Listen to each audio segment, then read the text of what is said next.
विपक्ष के नेता जयराम ठाकुर ने मुख्यमंत्री सुखविंदर सिंह पर जमकर हमला बोला है।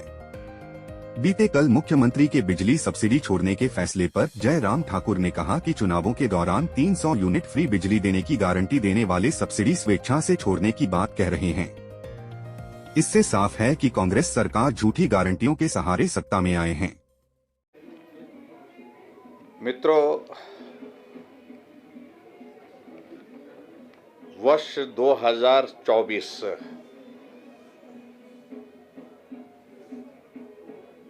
पूरा शुरू से अंत तक अगर मैं कहूं, राजनीतिक दृष्टि से, सामाजिक दृष्टि से, आर्थिक दृष्टि से इस प्रदेश में एक तरह से बहुत अस्थिरता के दौर में रहा है। हिमाचल प्रदेश में 2024 एक पॉलिटिकल टर्मोइल के साथ शुरुआत हुई थी और उस पॉलिटिकल टर्मोइल से निकलते निकलते आगे बढ़कर के एक बहुत बड़ा आर्थिक संकट का दौर इस प्रदेश के सामने रहा है।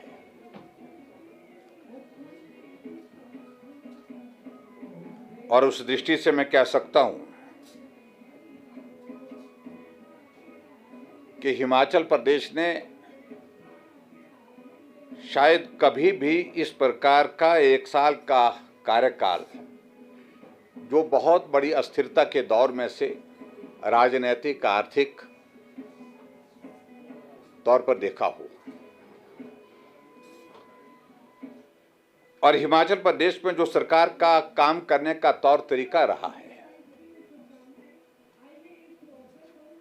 वो अपने आप में एक तरह का ऐसा लग रहा था कि जिस प्रकार से मैं कलाकार खुद भी रहा हूं और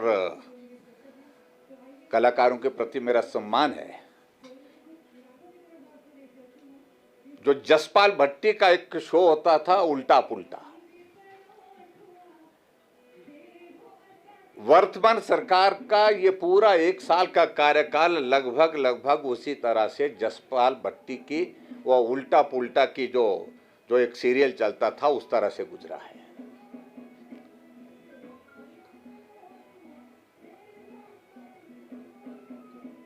मैं समझ सकता हूं कि हिमाचल प्रदेश में सरकार का पहला साल का कार्यकाल नए इनिशिएटिव के साथ होता है।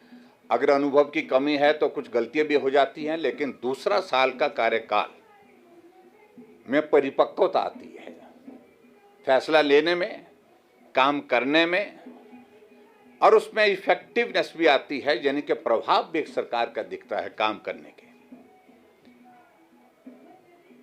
वो सारी चीजें इस एक साल के कार्यकाल में शून्य दिखी है। बिना सोचे समझे फैसले लिए गए, फिर जब जगहंसाई हुई फैसले बदल दिए गए, और इस तरह से मैं कहूं 2024 का ये दौर, जैसे मैंने कहा, पॉलिटिकल टर्मोइल से शुरू होकर के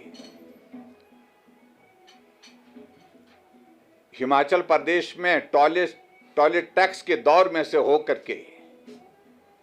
शिमला से कैमरामैन युगमार्ग टीवी।